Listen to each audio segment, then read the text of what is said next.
Hello and welcome back or welcome to my channel. This is my Make 9 for 2021. So a lot of these garments have actually rolled over from my Make 9 2020 as things that I did not get finished with, but things that I still not only want in my wardrobe, but also already have the fabric for. So I released this earlier this week on Instagram and Facebook, but I wanted to give you a chance to get to actually see the fabrics and hear my plans for the patterns that I'm making. So first up, we have the Sew Over It Sew Along pencil skirt. I had been looking for a skirt like this for a long time on Pinterest and pinning different ideas. A lot of them were how to draft your own based on measurements, and that is just not my scene. I was excited when they released one, and they didn't release any instructions to go with it because there was a sew along video that accompanied it. So not only is it an easier, more straightforward pattern, but it's also less expensive than some of their other ones. And I got this beautiful, it looks more orange in this light, but it's actually an orangey brown color. This is a stretchy knit suede. It's a Robert Kaufman, I think it's called butter suede, and the color is cognac, I think. And this I got from fabric.com, and I'm really looking forward to this. As I started to look through my other fabrics, it actually matches, if not coordinates, with most of them. So I'm thinking a pencil skirt and this with so many of these tops that match it will be perfect. Secondly, last year on my Make 9, I had the carry trousers in this gorgeous Savannah viscose rayon from Lady McElroy that I got from Fine Fabrics Canada. While I didn't finish my carry trousers last year, they made it to my list this year. As the idea evolved in my head as to what I wanted the carry trousers to be, I realized I didn't have any top that would match. And this fabric, you might not be able to tell, it has so many different types of greens in it that every time I held up a solid green that would technically match one section of it, it might match this part of it or it might match this light teal green, it looked awful with the rest of the fabric. So it wasn't an easy fabric to find a match to. So what I wound up doing that I mentioned in my previous video, I made a top to go with this. So I'm hoping that when I get these trousers finished, it's actually going to be a faux jumpsuit. So stay tuned for that. My third goal is to make the Sew Over It Audrey top. It's kind of an everyday top, but it also, I'll put some pictures up here. It has a little bit of extra flair with the neckline and a little tie. So it could be dressy or more casual. I got these gorgeous gold polka dots. I love them, from Hawthorne Supply Company, and they go really well with the cognac suede. So this is one of the Audrey top fabric ideas. And the second one is this candy stripe, also from Hawthorne Supply Company, and I love their stuff. They very often have the ability to print it on different types of fabric. Some of the designers just send in quilting cotton or whatever and it's already printed, but if it's one of their own designs, then they'll print it on whatever you want. So I got this on a jersey, and I'm really excited to see how that turns out for the Audrey tops. The next goal was also on my Make 9 for 2020, and I did not create it. This gorgeous Atelier brunette fabric that I have loved for so long. I see it all over Pinterest. I'm hoping to make a Tilly and the Buttons Mathilde top. And I have been researching a little bit more on how to best fit that to myself. So I might make a different size than I originally planned and do an FBA instead. We'll see, but I'm really looking forward to this fabric with my skin tone and my hair color, and also this cognac pencil skirt to go with it. Next up is the Emma dress from Sew Over It. This is just a plain navy ponte that I got from fabric.com.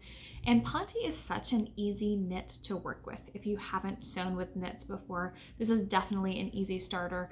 And they also have, I think it's called Fabric Merchants is the brand name that they have on their site. It's relatively inexpensive. So if you just want to try out knits for the first time and you have a longer dress or something that it might work well in, I would go for a ponte knit.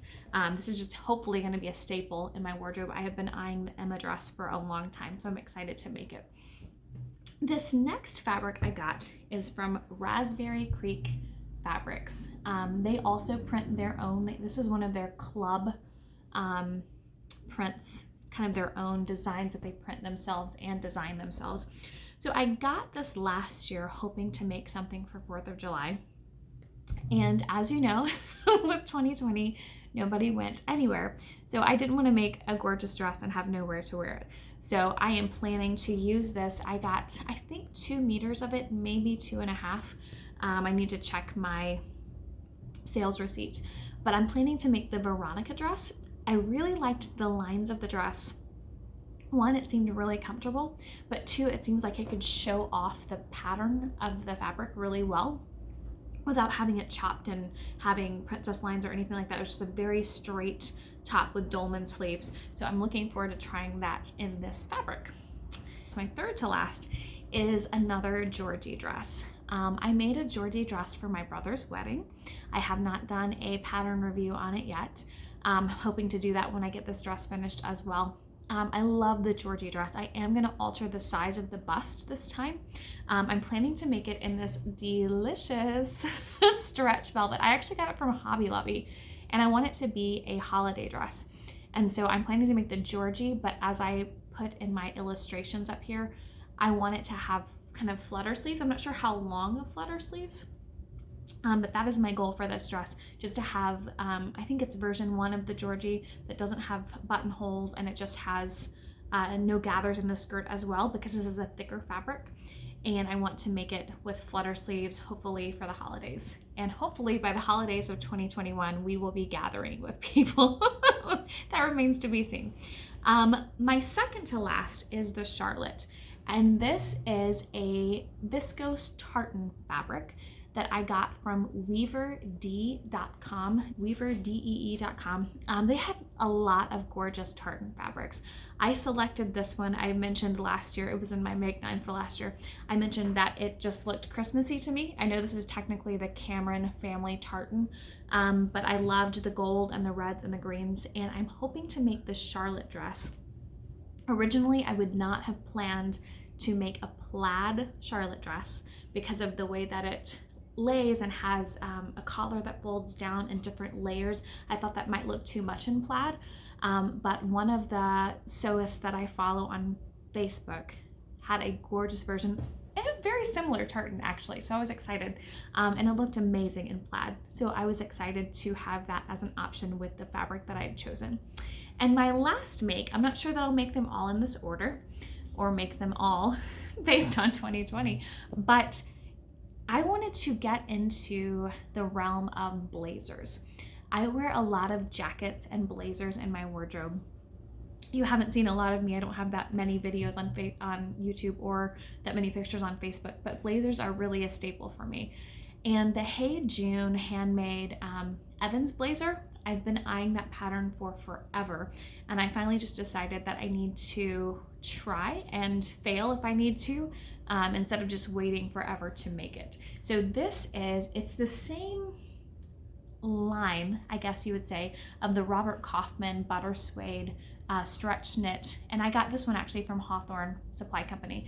I think it's called Blush. It's a very, very light pink, kind of almost the color of my skin, but it goes well with some of the other fabrics that I've chosen as a layering piece for the blazer. So I'm gonna make the more structured look.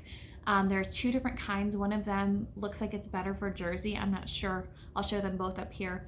I'm gonna make the one that is more structured and has the buttons on it. So it remains to be seen what buttons I will choose to put on this, but I'm excited, and I'm hoping to do, it's not lined, it's not a lined blazer, it's very simple. So I'm hoping to do some Hong Kong finishing with a really cute fabric on the inside so that the inside looks nice as well. So those are my plans for 2021. It's a short video, but I wanted to wish you a happy new year, and I would love to hear what your sewing plans are. So please leave comments below. Follow me on Instagram or Facebook. Have a wonderful new year, and I hope to hear more from you next year. Thanks.